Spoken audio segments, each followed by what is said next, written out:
Hi అండి అందరికీ ఎలా ఉన్నారు? నేనైతే చాలా బాగున్నాను. ఈరోజు ఏంటంటే మన షార్ట్ వీడియో ఫస్ట్ వీడియో అనమాట.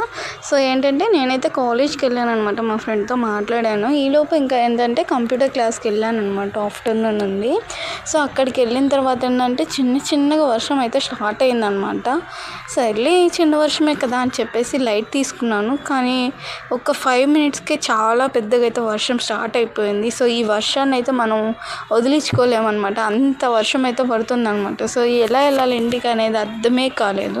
ఇంకేం చేయలేక 4 దాకా అక్కడే ఉన్నానన్నమాట. ఏం చేయలేక వర్షం ఎప్పుడెప్పుడు ఆగుతుందా అని చెప్పి ఎదురు చూస్తూనే ఉన్నాను. కానీ అస్సలు అయితే ఆగలేదు వర్షం అయితే. సో మీ ఊర్లో కూడా ఇలాగే వర్షం పడుతుందో లేదో లేండి, కానీ మీకు కామెంట్ అయితే చేయండి. అలాగే ఇంకా సరే అని చెప్పి కొంచెంసేపు బయటకైతే వచ్చాను. బయటకు వచ్చినా కూడా అదే వర్షం మళ్ళీ పడుతూనే ఉందన్నమాట. సో ఎలా వెళ్ళాలో అర్థం కాలేదు. ఇంకా సరే అని చెప్పేసి బయట మా అన్న వాళ్ళకైతే కాల్ చేస్తే ఇక్కడ కూడా పడుతుంది మా వర్షం అని చెప్పారు. ఎలాగెళ్ళాలో అర్థం కాక 4 దాకా అక్కడే ఉండి 4కి అయితే స్టార్ట్ అయిపోయాను. ఇంకా ఇంటికి వెళ్ళే దారిలో అయితే వర్షం స్టార్ట్ అవ్వడం మానేసిందనమాట. సో చిన్నగా మబ్బులు అయితే వేసుకొని ఉంది. సో ఫుల్ ఎంజాయ్ చేశాను ఆ రోజు మాత్రం. Thank you so much.